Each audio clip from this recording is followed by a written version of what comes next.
We are on the Guilt of Man section, or part 4, and going back through the videos or the audios and listening, and through my notes and looking at things, I've kind of decided that there are some things I didn't cover that I really need to cover.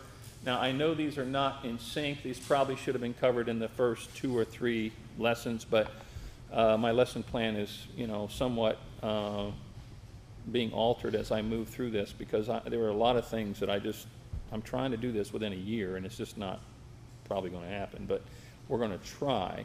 But we're going to be on the fast track, and as long as Jason is 2.5 years in the book of Acts in the 15th chapter, then I'm okay, all right? So I figure if I can get through Romans in a year, then I'll be able to get through Galatians in a year, and I'll be able to get through Ephesians in maybe a year and a half, and so forth. So we'll go through these things, try to get through them quick. I really would like to teach all of Paul's epistles this way, at least, if not verse by verse. I'd like to teach them all for you and to you as a 57-year-old as opposed to a 30-year-old, okay? So some of the things that I said back when I was 30 and 35 and 40, and, they weren't probably as correct as they could have been, because you learn, you grow. And so it's important. I learned a lot this week at the conference. I personally learned a lot. And that's because I was listening to men that are far beyond my capabilities, and I really appreciate having that many men like that around me. It's really great. And so some of those men we've been studying together for 30 years, and they're just unbelievable students. So it's great to listen to these things and learn something. It just keeps you aware of the fact that you can always keep learning. There is no point where you've arrived when it comes to the Bible. Okay, that's never going to happen. So just don't. That's why we say we don't have scholars.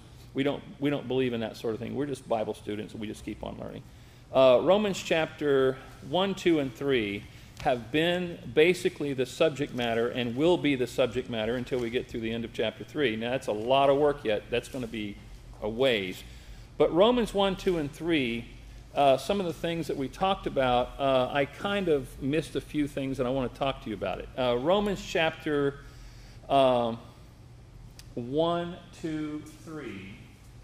These issues of the Gentile ignorance, the issue of the whole thing of what's going on with, we talked about the guilt issue with them. We talked about the sin issue, okay? Actually, it was sins, excuse me. So the guilt of the Gentiles, the sins of the Gentiles, and the same thing, the guilt of the Jews and the sins of the Jews. And that's what's happening in chapters 1 and chapter 2. God is basically teaching us, and Paul is systematically going through here as he begins with the gospel of Christ, and he goes through and he begins to do this in such a way that he's like an attorney producing like it's got an arraignment and some indictments, and there's going to be a conclusion, and there's going to be a verdict, and there's going to be, this whole thing is very legal and very clean and very well done. It's very smoothly done. This is not just Paul ranting on about something. This is God the Father, God the Son, and God the Holy Spirit all working in conjunction to bring about a new plan and a new program that is getting ready to take place in the dispensation of the grace of God. And Romans is what kicks this off. This is a primary book. It is the primary book for Christianity. So we went through here and we started talking about these things. And if you notice, I give you some sections and I give you verses. Like if I give you these verses, like I'm talking about the beginning of nations and the fall of nations, which we really didn't touch on too much. That's what I want to talk about a little bit today. Genesis 1 to 10, Genesis 11, 1 to 9. We said the same thing about these sections in Romans 1, 2, and 3. So the section that we're on right now, that we're studying right now in part number 4 on this, is Romans 2:17. If you go to Romans 2:17, and it's going to go on, and it's going to finish, this section that we've been on is going to be finished at Romans 3:20. Now, Romans 2:17 to 3:20 is not a section of its own. It's just where we are right now, because I've already gone through these other parts of it. The beginning of this second section is Romans chapter 2, verse 1, all the way to 3:20. So Romans 2:1 to 3:20 is the section we're working on. Romans chapter 1:18, where it begins with the wrath of God, you've You've gotten through the first 17 verses of the book, which is the introduction. And then in verse 18 to 32 is that part about the Gentiles being given up, the part about their sins, the part about their guilt. I mean, he just hammers the Gentiles in those from 18 to 32, those verses. Then in chapter 2, he begins to focus on the Jews. Now, the Gentiles are still in play. It's like he does this to the Gentiles in chapters 1:18 to 32, and then he drags them into chapter 2, and he starts talking about the Jews. So he kind of gathers them together. It's like you carry two buckets together, okay? And now he's got them together, and that's where he starts in verse 1. Therefore thou art inexcusable, O man. When you start seeing a phrase like, O man, it sounds like how we talked in the 60s. You got to go to college. Oh, man, I don't want to do that. You know, you got to go to high school. Oh, man, I don't want to do that. Well, oh, man is an excuse for some people. That's the way they cry about things. But today, in the Bible, as we read this is not talking about that. This is talking about, therefore thou art excusable, O man, meaning mankind. He says, O man, whosoever thou art. It doesn't matter who you are. Whether you're a Gentile or whether you're a Jew, you are guilty. He says, when you judge other people, you condemn yourself. When you judge other people and you turn around and do the same thing, you're judging what? Yourself. You're condemning yourself. This is what he says in verse 1. Notice what he says because of that in verse 2. He says, but we are sure that the judgment of God is according to truth against them which commit such things. So if you commit this, if you go out and you judge other people for what they're doing, we see any of that today? Are people really upset about the way we judge each other today? Right. They are. They're really upset about everything. They're upset about racial issues. They're upset about gender issues. They're upset about immigration issues. They're upset about criminality. This lady that just got shot out in San Francisco by this illegal immigrant, really upset about that. They're upset about the president. They're upset about the Congress. They're upset about the money situation. They're upset about everything. There's more discontent right now in this country than there has been since the 60s and 70s. And I can tell you, I lived through the late 60s, and when I came through to Florida in 68, I told you this before, there were several cities burning, okay, in this country, and they were on fire. And there were things going on that were so radical that you cannot believe what they were doing. They were protesting against the Vietnam War so hard that it caused Lyndon Johnson to resign the presidency. He couldn't take it, okay? There were so many things going on. This country underwent a coup d'etat in 1963 in November. And when President John F. Kennedy left Tampa, he had been going to various cities, and they're going to hit him in every city. They just wanted to wait till the right one. And in Dallas, they got him, and they took the country. They took the country. That was a coup d'etat. When you take out the President of the United States, that means somebody has got a conspiracy, and that conspiracy, they did their thing. And so later on, they hit his brother. Later on, they hit Martin Luther King. Later on, I mean, 68 was one of the most volatile years that has ever been in this country's history. And I just thought it was the year we moved to Florida. We moved here in August of 68. But by August of 68, there were cities burning all across the country. The Tet Offensive had taken place in January, the beginning of the year. They almost overran South Vietnam with the North Vietnamese, the Viet Cong. And so it started out that way with the Tet Offensive, and it just kept getting worse and worse and worse. And by Christmas, it was unbelievable. And I was totally oblivious to this at 10 years old. All I saw was Walter Cronkite, the body count every night, all of that stuff was going on. And in our neighborhood, the kids that played, we didn't play Cowboys and Indians.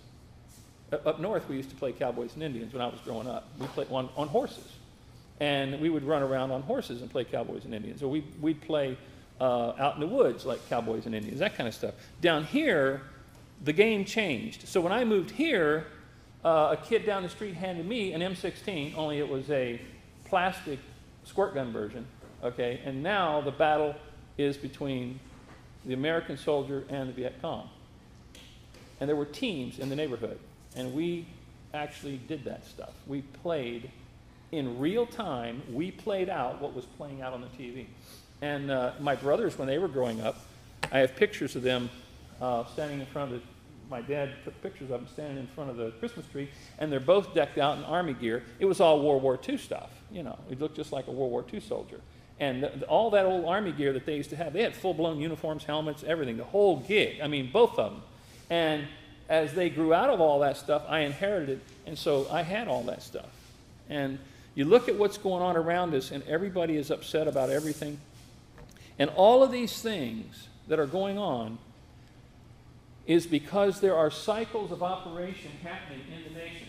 And the nations, right here, is who Paul is dealing with in chapter 1. And then in chapter 2, he's dealing with God's nation, his nation. So what we're doing is we're coming to a conclusion that as the nations formed back here, we're going to look at that in a minute, as they formed, they were left down here to run all the way through, and God elevated through Abraham his own nation with a promise, and that's what this blue fence is all about, this wall. And this wall here separates those nations from God's nation. And if you're going to get through that wall, you're going to go through one of these 3 doors. You can go through one of those 3 doors. You can help a Jew, believe a Jew, or become a Jew, and you could be a part of God's nation. Now, in the situation in the Bible, God's nation is never reckoned among the nations. She's always separate. Okay? So God has a nation, and it's separate. The nations have a progressive nature to how they came about. And we'll take a look at that in just a second. So as you begin in Romans chapter 1 with the gospel of Christ, you've got a whole section here. And that section really starts in Romans 1:15, if you'll notice that.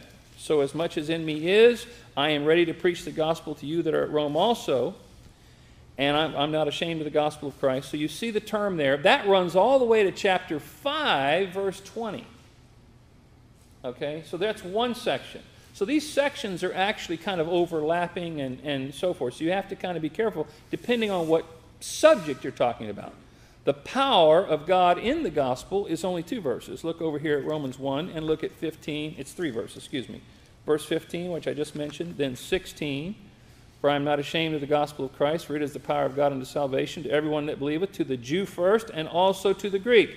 For therein, the gospel, for therein is the righteousness of God revealed. Now we're going to find out about the revelation of the righteous judgment of God and the righteous way that God's going to take care of the problem of sin. It's revealed from faith to faith, as it is written, the just shall live by faith. So in this dispensation of grace, what do we do? How do we get saved? We believe in what? I asked one of the girls a while ago, what do we have to believe in? And she said, sin. I said, well, that's a good start. You believe that you're a sinner, you get saved. And then the other one said, well, you got to believe in the cross. I said, well, yeah, you do have to believe something about the cross. When we say we preach the cross, do we actually teach that you put your faith in the cross? Well, we might say it. But do we really have any way to be saved just by putting our faith in the cross itself? Do you think in Catholicism, for instance, or in Christendom in general, do you think the cross has become somewhat iconic? You see a cross, and you see it on every steeple. You see it on the sides of airplanes. You see it on flags. You see it on, it's iconic. So just believing there was a cross that somebody hung on, is that going to save you? The Jews will believe that Jesus, you talk to Jews today and they'll say, yeah, we believe that Jesus was a live person, a real person, that he died on a cross. We believe that. Historically, we believe it. Is that going to save you? No. See, we don't preach the cross that way. What we preach in the cross is the faith of Jesus Christ, that he had faith to go do on that cross what needed to be done. If he hadn't have been faithful unto death and obedient unto death, what would have happened? We wouldn't have anything to believe in. So the faith of Jesus Christ begins with the message of Paul in Romans 1, 2, and 3. Israel did not understand this when it happened. So it happened there historically, but it's not explained until we get over here. So as you go through this, you see that this thing kind of unfolds this way. The power of God is in the gospel. The wrath of God, we just said it, Romans 1:18-32. The guilt of the Jews, the guilt of the Gentiles. There's whole sections on that. We just covered them. And first he deals with the Gentiles, then he deals with the Jews, then you deal with Gentile ignorance. You know, one of the things that kind of sparked me to revisit some of these things is kids will ask the funniest questions, and they'll say, "What's a Gentile?" By the time you get done preaching for several weeks on Gentiles, and somebody asks you what a Gentile is, what should you do? You should maybe teach what that is in the Bible, because they don't always know what a Gentile is. I asked my dad the same question, and he says, anybody who's not a Jew. That was his way of explaining it. So when you hear the word Gentile, and you say, well, everybody knows what that is, well, that's because you've been studying it, but really, it's not always understood by people. The Gentiles, it's kind of a strange way to look at it, but the Gentile, that's all there ever was until the nation of Israel was formed. There were no Jews or Hebrews before Abraham. So 2,500 years from Adam to Moses, and then you got to go back because they were in Egypt for 400 years. So now you got about 2,100 years or so, approximately, from Adam to the time Abraham gets called in Genesis chapter 12. I think probably it's more like 23 or 2,400 years technically. But what's so strange is when men teach Genesis, they will teach the first 12 chapters and then maybe just skip the rest, because out of the 50 some odd chapters of Genesis, 2,500 years or so happened in the first 12 chapters. Isn't that weird? So you say, wow, that's where all the important stuff is. That's right. And once you get to the Abrahamic covenant and he makes that fork in the road happen, then everything else is just the history of Abraham and his family. And the end of Genesis, it ends with Joseph going down and they bury him in a coffin in Egypt. And that's how it ends. So from Genesis chapter, say, 22, all the way, well, when the time Abraham, Isaac, and Jacob, and then by the time Jacob is in his 80s or so, I think he was 80-some-odd years old, they go down into Egypt. I made a note this morning when I was studying that when you look at somebody, we were having this discussion about Job, and so if you go to look at Job's genealogy, you find out that he's one of 4 sons from what son? I didn't know. Years ago, I kept trying to figure this out, and I couldn't find it, and finally it dawned on me. It was right there in front of me, and we were having this discussion about this at camp one year, and I wasn't really sure about Job's origin, so I began to study it out, and you find out that Job is one of 4 sons of Issachar. So Abraham has Isaac, Isaac has Jacob, and Jacob has 12 sons, and one of those sons is Issachar, and Issachar had 4 sons, and one of those 4 sons is Job. And so you see that during the time they're in Egypt, right in that beginning of that, as a matter of fact, it was before Egypt because Job went down with his grandpa Jacob into Egypt when they all went down there. If you remember, the whole clan moved to Egypt because Joseph was there. And once they realized Joseph was alive, they all went there, and they were all trying to save their lives because there was no food anywhere in the world except for Egypt. And so they all go down there, and I think the amount of people that were in Jacob's family was around 82. It was like 70 or 80 souls that went down into Egypt with him. Those are all his sons and all their families and so forth. So he's got grandsons going down into Egypt with him, and Job was who knows how high. You place him in the history, and you see, okay, so somewhere along the line, when we start reading the book of Job, we got to figure out, where is this guy? Well, he's outside of Egypt. We know that. So he's grown older. He's got kids that are grown, and they've got wives. And so now we kind of get some idea. So Job and Abraham, they're pretty close, right? Job's right here, in this area right here. And so as you begin to look at it and you start placing these things, you realize that, okay, the question comes up now, where do the nations begin? Turn to Genesis chapter 1.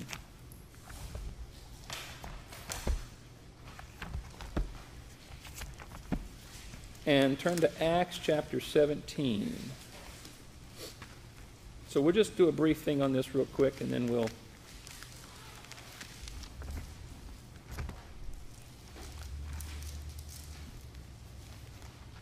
Paul's going to mention it in Acts 17. It's laid out for you in Genesis 1 through 10. I wrote that up there. See the beginning of nations? Genesis 1 through 10. This is the beginning, and this is the fruit of the 4 institutions that God sets up in... You can go ahead and go to chapter 10 if you want, because that's where we're going to end up. We're going to be there in 11 here right soon. So you see that there's a big divider here. What would be the divider? From the time that civilization began, turn to Genesis 4, and then turn to Genesis 10, and then we'll be there at Genesis 11. They're on the same, right next to each other. So you go to Genesis 4, and you see Cain and the issue of the first murder. And then if you go to 16, verse 16, and notice what it says, Genesis 4:16, and Cain went out from the presence of the Lord and dwelt in the land of Nod on the east of Eden. And Cain knew his wife, and she conceived and bare Enoch, and he builded a city, and called the name of the city after the name of his son Enoch, and unto Enoch was born Irad, and so forth, and just keeps going. Now this is an advanced civilization. This is not a bunch of monkeys, okay? This is not a bunch of primordial troglodytes. This is not that way. These people are skilled people. They're learning everything they have to learn from God himself, passed down from Adam and all the way through, and this is very early on. If you'll notice that the first thing they learn how to do is disobey God. What happens at verse 17? And Cain knew his wife, and she conceived and bare Enoch, and he builded a city. What was he supposed to do? Well, go down in verse 12. He says, when thou tillest the ground, it shall not henceforth yield unto thee her strength. A fugitive and a vagabond shalt thou be in the earth. A fugitive and a vagabond. What are they doing? When a person is on the lam, what are they doing? They're running. They're trying to get away. They're trying to get... They're not going to be able to put down roots like farmers do. And so his only alternative... He's not going to farm because he's already been told it's not going to yield any strength. You're not going to grow anything anymore. Okay? That was one of the punishments for bringing it to the altar in the first place. You don't bring fruits and vegetables from a cursed earth and put it on the altar and offer it to God. How many of you ever re-gift? You ever get a gift from somebody and turn around and hold on to it and then turn around and try to give it to somebody else? You ever seen people do that? Well, that's pretty lowly thought of, isn't it? I think it's funny myself because people give people a hard time for regifting. And it's like, well, it's sitting there. Give it to somebody else. I give mine to Salvation Army. That's where I give all my gifts. If you give me a gift and I can't use it, I'm going to give it to Salvation Army because I can't store it, you know?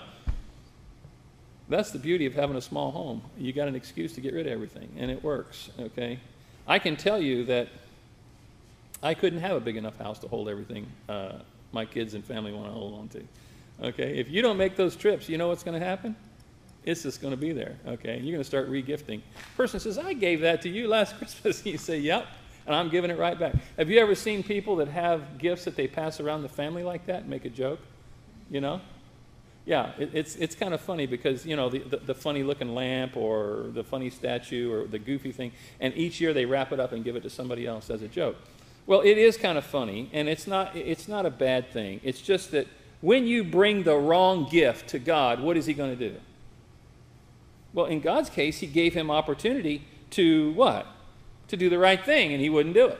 So he curses him. And so he goes down and he builds a city. And this is a very advanced civilization. Go over and look at verse 21. Of course, they have cattle in verse 20, but look at verse 21. And his brother's name was Jubal. He was the father of all such as handle the harp and organ. And Zillah, she also bare Tubal-Cain, an instructor of every artificer of brass and iron, and the sister of Tubal-Cain was Naamah. So they're working in brass and iron in the 4th chapter of Genesis. Now, brass is made of what? That's a composite metal. What's it made out of? Anybody know? How do you make brass? Brass, you don't dig brass up. You make brass. So you start with what? Copper and tin, right? You put them together in a certain mixture with a few other items, and what happens? You get a really strong metal. Brass is strong. I mean, it's super strong. And if you try to do something with just plain copper, it's soft. You can beat it like gold, okay? If you have tin, it's also fairly weak. It's brittle. It'll get brittle, but it's still strong. But when you make brass, wow, that stuff is great. And later on, you see that even more advanced. So these guys that try to tell you there was none of this stuff going on, you know, before such and such age, hey, here it is, okay? And this is only a 6,000-year program from where you are right now all the way back here. I'm not saying the earth is 6,000 years old. I'm saying that civilization is 6,000 years old, okay? And he says, and Lamech said unto his wives, Adah and Zillah, hear my voice. And he goes on, he's going to brag. Notice what he says. He says, hearken unto my speech, verse 23, for I have slain a man to my wounding and a young man to my hurt. So he slew a kid, a guy. But why did he do it? He says, it was to my wounding. It was to my hurt. What was he doing? He was defending himself. He's in a scuffle, and he kills the guy. So he has a much better defense than Cain does. Cain murdered his brother. He came up and hit him with a rock or whatever and killed him. He hated him. He killed him, okay? But this man, he does it out of self-defense, and he's boasting because he's saying in verse 24, if Cain shall be avenged sevenfold, which God put the mark on him, okay? If you go down and look at verse 15, they set the mark upon Cain, lest any finding him should kill him. The idea was that they would be punished if they killed Cain. I believe God was giving Cain a chance to make up his mind, and he did for a long time. But here the idea, he never did believe. We don't learn that till the other end of the Bible, but you do see here in verse 24, if Cain shall be avenged sevenfold, truly Lamech 70 and sevenfold. So I'm really going to be protected, okay? I mean, I am really going to be I've really got a case, and so forth. So that's how it starts. That's the beginning. And so as you see up here, go to Genesis chapter 10. As you see up here on the board, I have put volition, marriage, family, and nations. You see that? The four institutions. You've all heard this before from me. Under family, I put tribes because that's what tribes are. They're just large, extended families. In the Indian population here in the United States, you would hear it called the Choctaw Nation or the Sioux Nation because they've gone way beyond individual families. They're just a huge, giant gene pool of Indians that all live in one place and do this. And they call themselves tribes, but when they get multiple tribes of the same families, they're called a nation. Okay, so you see how that's on a kind of on a small scale. Well, that scale goes from being small and regional to being very large, and then it is completely wiped out at the flood. Okay, turn over to Genesis chapter 10. And after they're destroyed in the flood, after not listening to Noah, there emerges a new group of people, and these were all the descendants of Noah and his three sons. So now we're going to start the whole thing over again, and now we're going to begin a new process of building the nations. And they were subverted by a heretic. Look at chapter 10, verse 9. And if you look at verse 6, you see these are the sons of Ham, Shem, Ham, and Japheth. And you see their sons, the offspring. Okay, so you see the sons of Ham were Cush, Mizraim, Put, and Canaan.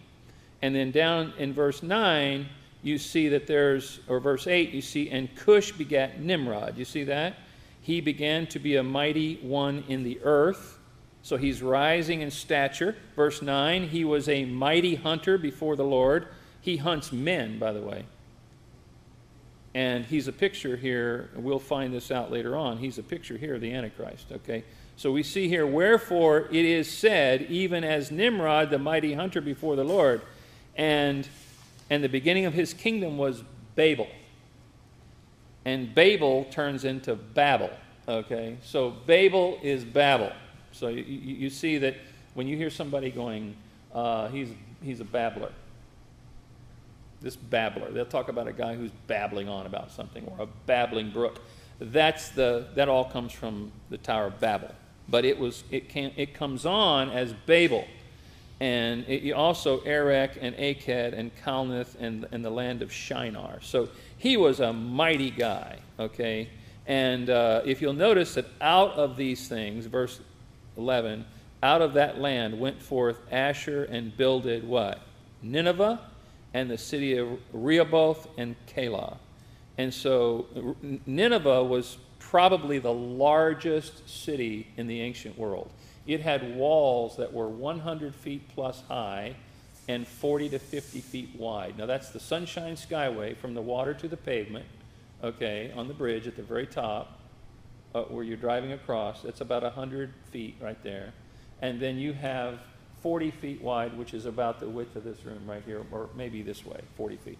So, you know, that's a big, huge, giant area that was so big they could farm in there, and they had water, and they had, you know, everything was internal. They lived inside that. Now you see small versions of that in Europe with castles, okay, but back then they had great walled city. Why did they do that?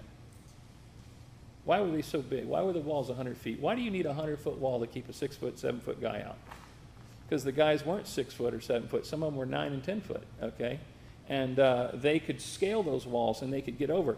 You see, they fought from the tops of the walls, and that's how they protected themselves. And in those days, that's all they could do. And so this begins to grow and grow and grow and grow and grow, and then Nimrod gets to build them a tower. Look at chapter 11, verse 1. He says, and the whole earth was of one language and of one speech. So here's where it all ends up. Okay, so Shem, Ham, and Japheth have all these tribes now, and they're just growing and growing and growing. And this period now, since the flood, has gone on about 400, 500 years, and they're just populating the earth like crazy. Okay, but they're supposed to scatter, and they're supposed to go and spread out. Okay, and notice verse 31 of chapter 10. He says, these are the sons of Shem, which is where the sons of Abraham would come through. He says, after their families, after their tongues, in their lands, after their nations. These are the families of the sons of Noah after their generations, in their nations, and by these were the nations divided in the earth after the flood. So you get the idea how it plays out for you.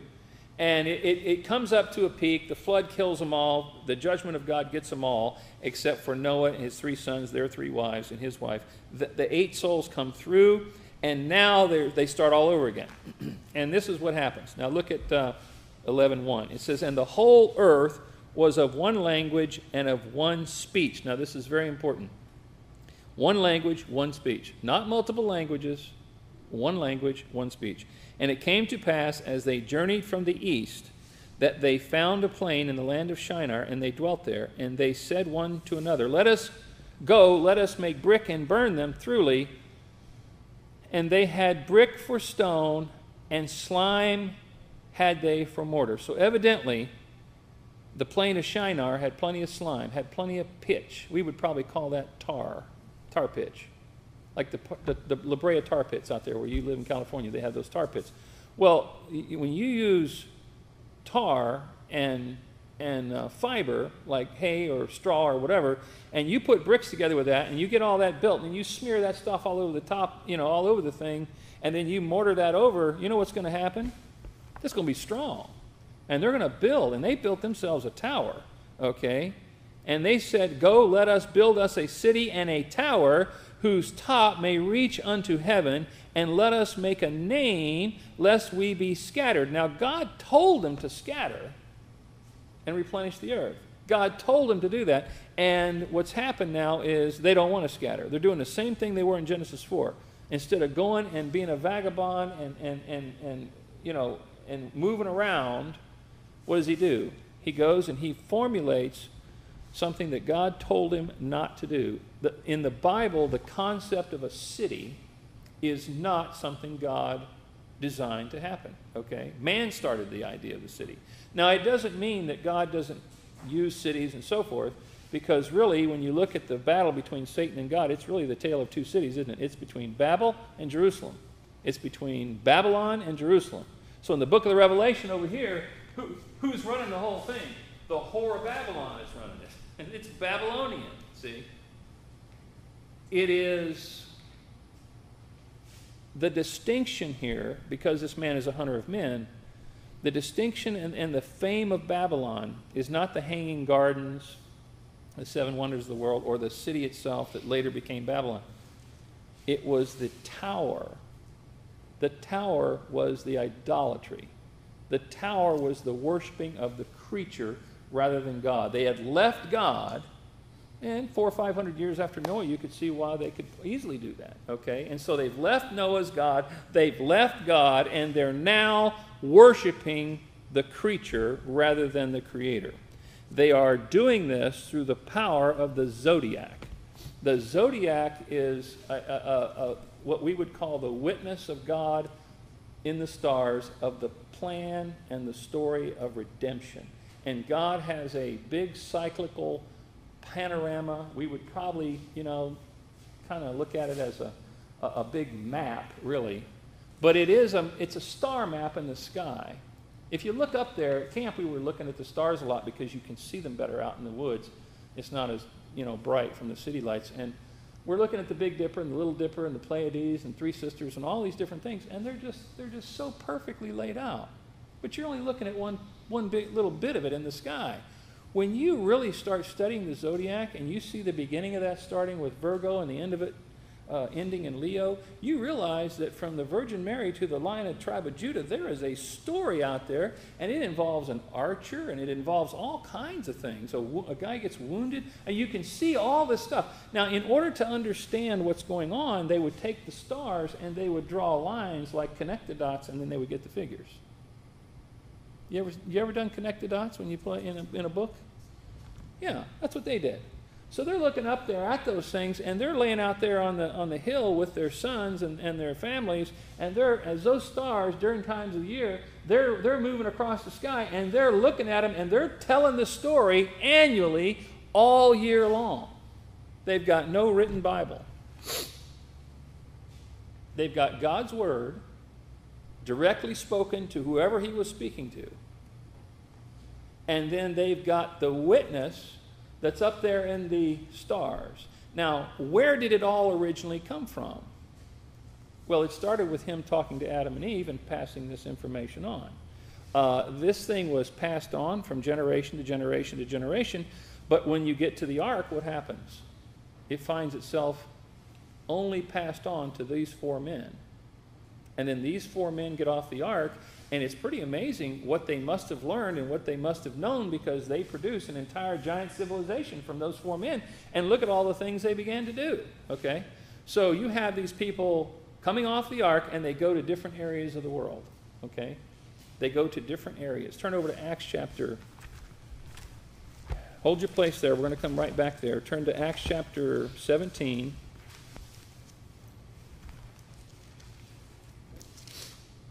And notice what Paul says, and just so you can tie Paul into this, because he is going to mention it. And he's in Athens on Mars Hill, and he's preaching to those guys, and he's talking to them about their idolatry. And look at verse 23. He says, "For as I passed by and beheld your devotions, I found an altar with this inscription." Now, I don't know why they did this, except they're just trying to cover their bases. They just put one up and said, "To the unknown God." There might be one out there we missed. "To the unknown God, whom therefore ye ignorantly worship, him declare I unto you." The one I'm going to tell you about is the one that's unknown to you. Otherwise, you wouldn't have all these other ones. He says, "God that made the world and all things therein." Verse 24, "Seeing that he is Lord of heaven and earth, dwelleth not in temples made with hands, neither is worshipped with men's hands as though he needed anything, seeing he giveth to all life and breath in all things." That's really hard for an evolutionist to swallow. He'll choke on that verse. All these verses. "And hath made of one blood," notice, "all nations of men for to dwell on all the face of the earth, and hath determined the times before appointed and the bounds of their habitation." One what? Blood of all nations of men to dwell on the face of all the earth. People are fighting over what color they are today. They're fighting over their social status. They're fighting over money. They're fighting over what they, all these different things. And what they fail to realize is those three young men that came off of that ark, Shem, Ham, and Japheth, are really the beginning of the nations. What is it that they have in common? Before we start talking about the differences, why don't we talk about what the commonalities are? Yeah, there were some of them that went down into Africa, and they populated Africa. Some of them went over into the land of the Ur of the Chaldees, where Abraham was. And then others went to other places. So you have Shem, Ham, and Japheth, and all three of them basically make up three different groups of people. The Shemitic race is the group that comes from Shem. Then you have Ham, the Hamites. They come down into Africa. And then you have the sons of Japheth, which are basically the Europeans. They're the lighter-skinned, blonde, red-headed, blonde-headed, whatever, dark-headed. But they're going to be more blue-eyed, green-eyed, hazel-eyed, whereas the other ones are going to be brown-eyed. Okay? The Bible describes the Lord Jesus Christ in Solomon's pictorial as having deep-set dark eyes, like a dove's eyes. They're black, okay? And when you see a dark-eyed person, you say, that's not an Irishman, okay? An Irishman does not have eyes like that. When you see these eyes that are large and brown or large and really dark, what are they a picture of? A particular group of people. So what they fail to realize is even though there are differences and they go to different parts of the world, aren't they all three brothers coming from the same father, coming off the same boat? Nobody wants to say that, okay? They don't stop and think about these things. Paul is saying they're coming from one blood, all nations of men, for to dwell on the face of the earth, and hath determined the times before appointed and the bounds of their habitation, where they would go and where they would stay. Verse 27, that they should seek the Lord, if haply they might feel after him and find him, though he be not far from every one of us. For in him we live and move and have our being, as certain also of your own poets, the Greek poets, have said. He says, for we are also his offspring. So Paul's redirecting you. Now go back to chapter 11. He's reminding you. Now here's the breakup of this group. Let's just read that quickly, and we got to stop here. The breakup of the group takes place in Genesis 11, and over there on the board you'll see it's the fall of the nations. That's verses 1 through 9 of chapter 11. Okay, so we got down to verse 4. Now go to 11:5. And the Lord came down to see the city and the tower, which the children of men builded. And the Lord said, behold, the people is one, and they have all one language. You see that? Just like verse 1. And this they begin to do. He's not happy with this. All right? He says, and now nothing will be restrained from them, which they have imagined to do. Let us go down, and there confound their language, that they may not understand one another's speech. Now, what is implied in that verse? What's happening in that verse? What is he creating? He's creating all the languages. Now, I'm not saying that every language we have today was present at Babel. What I'm saying is the root languages were, and those root languages came out into their various forms. Do we have certain languages that are Latin-based? Yes. Okay, so English and Spanish are both Latin-based, right? If you go to Bulgaria and you see something that's Cyrillic over there, that's a different base. That's Russian. That's basically what the Soviets speak. Okay, so Bulgaria, all the Eastern Bloc countries, they have this different kind of thinking about the words and the word structure. If you notice how complicated some of their words are, you go over to India and you look at that language and you say, I look at some of these Indian names and they're so long and they don't even make sense that it's even a word. I mean, you look at it just like a bunch of letters. But in their language, it's different. You look in their language, it's only that long. But in our language, it's like that long, you know? It's like, well, because they got to write it out with Latin letters.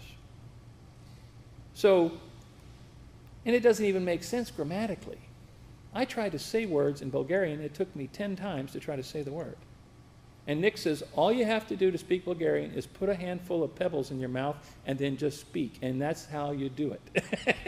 Because when you try to say those words, you can't, your tongue won't do it.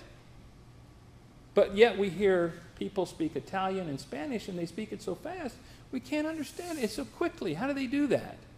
And then we hear other languages. So I don't think all the languages are here at this time, but I do think all the root languages are here. Because the main thing is they began to talk to one another, and they couldn't understand one another.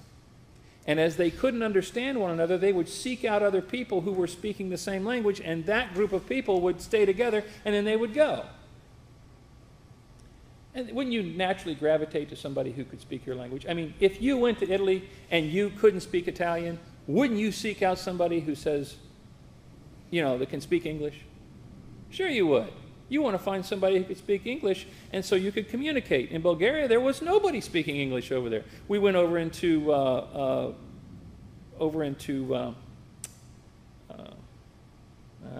can't remember the name of the other little country we went into, but they all spoke a form of kind of Bulgarian. It was very similar, but they all spoke English over there almost.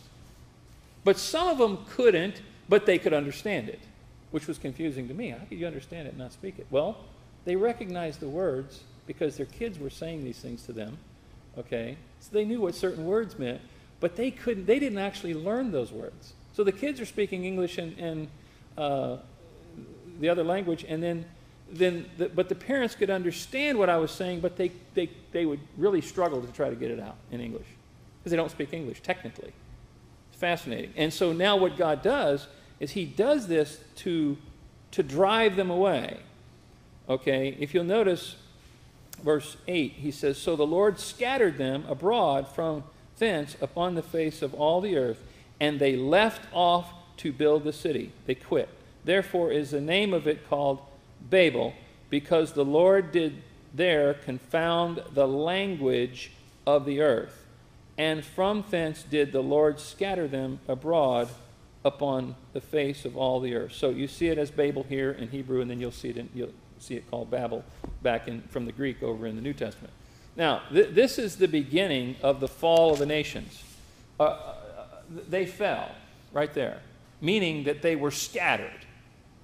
They were trying to be one big nation, and God breaks them up into the whole thing. So they begin in Genesis 1, and the concept begins, but when he goes in there and he breaks them up, they fall from being one big giant nation to a bunch of smaller nations. And that's why we have all these nations around the world, is because of what happened at Babel.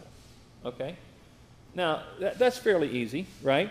Now, we don't have time to start into this today, but I want to tell you that God has a nation. If you'll notice under nations over there, that God's nation, it was from this blend and chaos of nations that took place after Babel that he calls Abraham out of Ur of Chaldees, and he's going to form a nation for himself. A holy nation, a separate nation, a private nation, so to speak.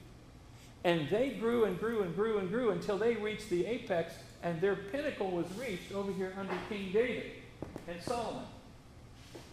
And after that particular time,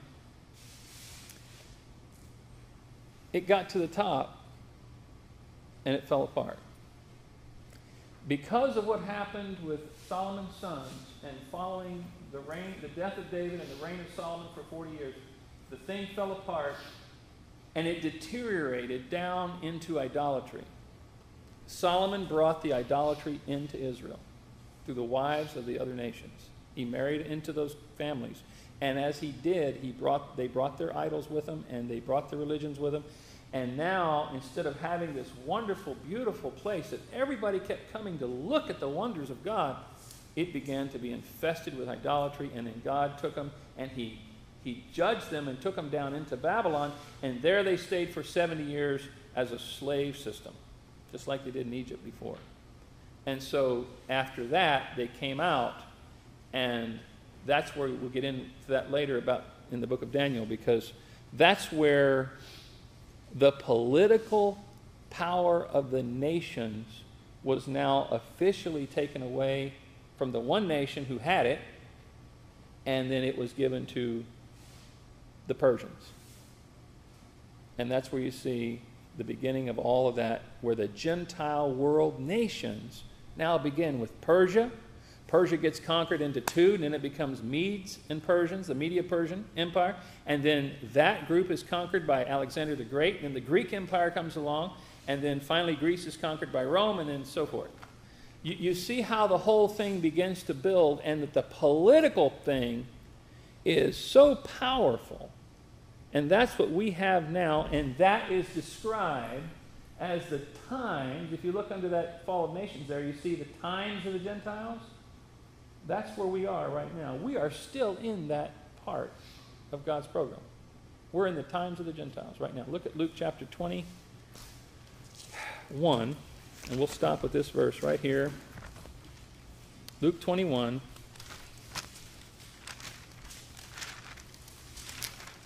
This is really interesting. Luke chapter 21.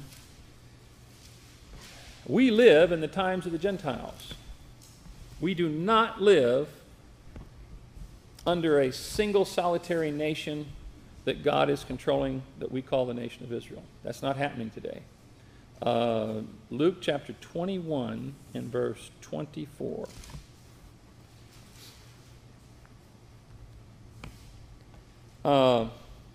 This is the destruction is foretold of Jerusalem. In verse 20, you begin to... Now, some people say this is the destruction of Jerusalem in 70 A.D. This is not true. This is the destruction at the end. During the tribulation, this is not the second coming of Christ right here. Okay, this is not the destruction of what happened in 70 A.D. Look at verse 22. He says, "For these be the days of vengeance, that all things which are written may be fulfilled." You see, the time marker there tells you this is the end of prophecy. This is where the prophetic program starts to come to an end. And of course, the millennial kingdom will continue 1,000 years, and this whole earthly program is over with. Okay? So notice what he says. He says, "For these be the days of vengeance, that all things which are written may be fulfilled. But woe unto them that are with child, and to them that give suck in those days, for there shall be great distress in the land, and wrath upon this people." That's the 1,260 days of the second half of the Great Tribulation, or what we call the Great Tribulation.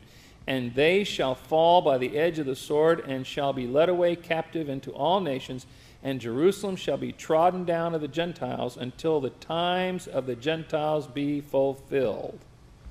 Now compare that with Romans chapter 11. Paul is now telling you in Romans chapter 11, and we're kind of getting ahead of ourselves, but I want to kind of show you how this is going to pan out. You can see where we're going. Romans chapter 11, and Paul's asking a question. In chapter 9, he's going to teach you about Israel's unbelief in time past and how much of a failure they were. In chapter 10, he's going to be talking about the time that he lived in, which is really still the time we live in, okay? The but now period. This is what's happening now, and Israel doesn't believe it. They're enemies from us because of the gospel's sake, and for now, they're just doing what everybody else is doing, the Gentiles are doing. There's no difference. He's declared all that in chapter 3. Then in chapter 11, you're going to see Israel's future, and Israel's future involves them getting saved and being restored back unto her former glory. Look at verse 25. He says, Romans 11:25, he says, "For I would not, brethren, that ye should be ignorant of this mystery, lest ye should be wise in your own conceits, that blindness in part is happened to Israel, until the fullness of the Gentiles be come in." So what part of the nation is blind? The leadership. Can Jews get saved today? Yes. But they're not really... They can be Jews as to their religion, but they have no nation. See, today they want to say that what's going on over there in the Middle East with Israel forming as a nation in 1948, that's the sanctioning of God. No. That doesn't have anything to do with prophecy. That's not going to happen All these things that they're talking about ain't going to happen until we get rid of this dispensation of grace on the chart. What's happening over there of those Zionists starting that country over there? That has nothing to do with God's program. He didn't have his hand in that. You're going to find out what happens to them. That group of people over there right now, they're apostates. They're completely apostate. Matter of fact, there are more Jews over here than there are over there. And the ones over there, 3/4 of them don't believe it. Okay, they have nothing to do with it. The people over there that are in power religiously, the ones that are walking around with the little curly hairs and the big mink hats, the ones you see, the Hasidic Jews, we would call them Orthodox Jews. They don't believe in Messiah. They don't believe the Lord Jesus Christ was God. They don't believe in any of that. They're just walking around trying to stay with their religious system because they believe eventually Messiah will come. So they say. He's come and gone. They're living in the dispensation of grace. And if they want to get saved, they're going to have to believe the gospel of the grace of God to get saved. And they're not going to believe that because in the tribulation period, they're going to be the ones that sign the contract with the Antichrist, and he's going to say, ha, I got you. And he catches them in the net, man, and they're all gone. The people that God finds after this tribulation is over and he comes back, the ones that he finds hiding, those are going to be the ones that trusted what he said. How do you endure to the end with that program? You do what God said and you go hide, okay? Because you're of a mindset that Jesus is coming back. These people over here have a mindset that, no, he's not coming back. He's on the throne now. They believe it. Oh, they're going to buy it hook, line, and sinker. 2 Thessalonians 2 says so. So this whole thing is all about the restoration of Israel. We live in the times of the Gentiles. Politically. See? And God, who has formed his own personal, private nation, has yet to see them believe. They will not believe. Now, today some of them do believe. Individuals believe. But as a national entity, they do not. Now, one more part of this verse I want you to see, and look at verse 25.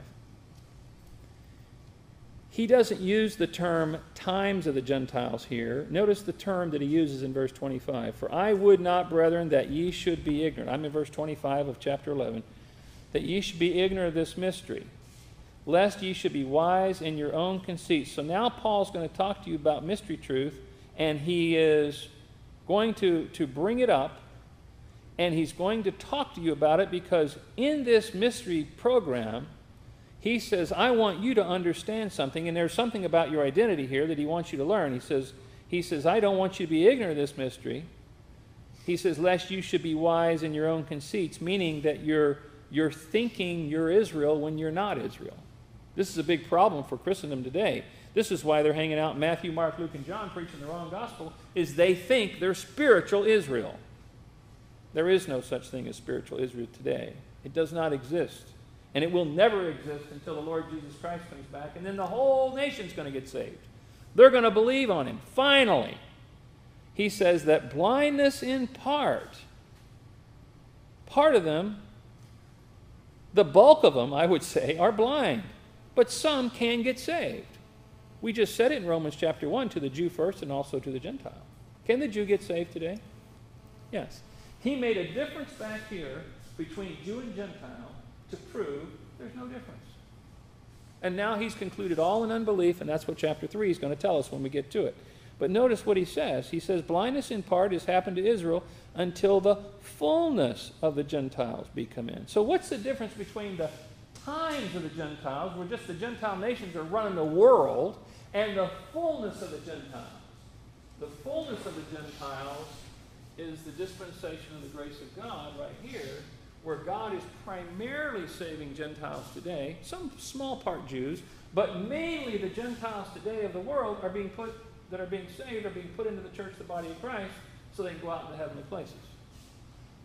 That's the fullness. And that's one of the reasons right there in that passage, I believe that until that fullness occurs, we're not going to leave, rapture-wise. And at the end of this, when that is filled up, and it's completely done and ready to go, and there's nothing else left for it to sit on the launch pad, how long do you think it's going to sit here? Hopefully not any longer than has to be, because when you get everybody in that church, the body of Christ, to fill it up to the very, very, very top, and it's all filled up, what are you going to do? You're going to take it out. And then you're going to start that other program up again, and it'll start right here, right when this happens. It will start right where it left off over here at the stoning of Stephen. They're pretty close thereabouts. There's going to be some setup time there, but I don't know how long it is, but I think it's going to be pretty fast. I don't think it's going to be rambling on for thousands of more years, that's for sure. You get an idea now more about how the nations came into play and what's going on with the nations today. This message that we preach is to be believed among all nations today. The gospel of the grace of God is the gospel that saves. It's the gospel that Paul has. And until God's done with it, this prophetic program right here is never going to be finished. Let me share some with you. If you're looking at eternity, if you draw a timeline, okay, this won't take long. I'll just get rid of some of this here. We've been talking about parentheses here for 30 years almost, okay? I was explaining how a parenthesis works back there to Naomi, and I asked her, do you know what a parenthesis is? She says, yeah, pay attention to it. I said, okay, good. So if you have a timeline, right, now we have a timeline there, right, and we have a gap called the dispensation of grace, right? What happens if you take the entire chart, the prophetic program and the dispensation of grace, the whole chart? What if you took that entire chart and you slipped it right into eternity? Right here. Here's the chart. We call the information on that chart. Here's eternity past, right? And here's eternity future out here. Do you get the idea that in the program of God and the Godhead, billions and billions and billions of eons together, comes to Calvary, things change, and then it's going to go on out into the future, and we're going to be with him for billions and billions of years. Do you get the idea that this whole thing is kind of like just a big parenthesis in his life? You see how it's just inserted in there? This is the whole show right here. The kingdom program, the body of Christ, all of it together. But in the course of all of this, it's a crucial point in history for the Godhead, because everything is looking up to the Godhead before it, and then everything with God the Father, God the Son, God the Holy Spirit is looking backwards to the cross. So the Godhead is looking backwards to the cross from eternity like we are. We all look back at it, but over here they were looking forward to it. This thing was planned out. And they lived together in the Godhead for each other, looking to that event. And what you have there, where you see that little blip, this took place. And we identify this as from the foundation of the world to the end of it. But when we talk about our program, we go back to before the foundation of the world. So where are we? In this program, we're here. We're back here. He had us in mind for a purpose before this whole thing ever came about. As a matter of fact, this whole thing works itself out so beautifully that without this right here and the explanation of it all, this could never come to pass. You cannot have a program for heaven and earth where you just tell the story of the earthly kingdom.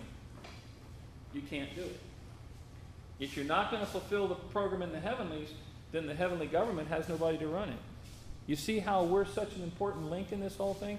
Because we go out there and we take that place of those principalities, powers, and dominions, and it allows us to participate in a way that nobody ever thought we were going to be there. Satan was never worried about you and I going out there until it was shown that we're going to get new bodies and we'll be able to be out there. That scared him because he thought we were earthbound. And I believe that it's really interesting when you look at it all like this, you see this, it starts making it simpler and simpler to see that there is a major distinction between prophecy and mystery in your Bible. And that distinction must be maintained. If you don't maintain it, then what's going to happen is you're going to be conceited and wise in your own conceits, thinking you're somebody you're not, which is what a conceited person is. Right? They're not necessarily always arrogant, but they're misinformed. So, it's just that way. And to me, it makes more sense. Let's have a word of prayer and we'll stop. Heavenly Father, thank you for your word today, and we thank you for your Son, the Lord Jesus Christ, and we thank you for the plan that you have for us, and we thank you for it all today. And it's in the name of the Lord Jesus we pray. Amen. Okay.